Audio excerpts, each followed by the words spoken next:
Good morning बच्चों। आज का हमारा टॉपिक है what was the Soviet system. Soviet प्रणाली क्या थी। सोवियत सिस्टम शुरू हुआ था 1917 में समाजवादी क्रांति के बाद, यानी कि ये अस्तित्व में आया उस टाइम पर। और जो ये क्रांति थी ये पूंजीवादी व्यवस्था के विरोध में हुई थी, विरोध में की गई थी। इतिहास में निजी संपत्ति की संस्था को समाप्त करने और समाज को समानता के सिद्धांत पर खड़े करने की ये सबसे बड़ी कोशिश थी।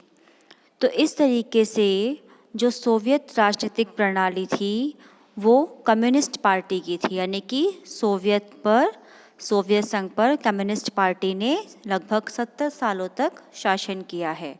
और ये जो आप अपने देख रहे हैं ब्रैकेट में व्लादिमीर लेनिन की जो पिक्चर देख रहे हैं, ये बोल्शेविक कम्युनिस्ट पार्टी के संस्थापक, 1917 की रूसी क्रांति के नायक और उसके बाद 1917 से 1924 तक सोवियत समाजवादी गणराज्य के संस्थापक, अध्यक्ष और मार्क्सवाद के सहयोगी रहे हैं और पूरी दुनिया में साम्यवाद के लिए एक प्रेरणा स्रोत भी रहे हैं।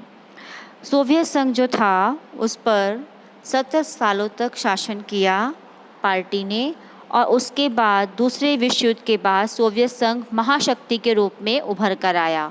जब सेकेंड वर्ल्ड वार ख़त्म हो गया था उसके बाद सोवियत संघ का क्या हो गया था, सोवियत संघ और अमेरिका के बीच में कोल्ड वॉर शुरू हुआ और उसके बाद ये महाशक्ति के रूप में उभर कर आया। और यदि हम अमेरिका को एक साइड छोड़ दें तो सोवियत संघ की जो इकोनॉमी थी वो दूसरे विश्व की तुलना में किसी भी कंट्री से बहुत ज़्यादा डेवलप थी। सोवियत संघ का जो कम्युनिकेशन सिस्टम था, जो टेक्नोलॉजी थी, जो उसके पास बहुत बड़े ऊर्जा के रिसोर्सेज थे, संसाधन थे, वो दूसरे किसी भी देश से बहुत ज़्यादा अधिक थे, जिनमें मुख्य रूप से था खनिज तेल, लोहा, इस्पात और अन्य मशीनरी उत्पाद। सोवियत संघ के दूर दराज के लोग भी वहाँ पर आसानी से आ जा सकते थे और अपना विशाल प्रणाली के कारण आपस में एक दूसरे से जुड़े हुए थे।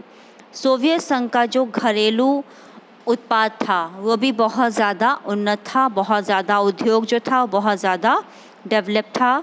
सोवियत संघ में पिन से लेकर कार तक का सभी चीज़ों का प्रोडक्शन वहाँ पर किया जाता था।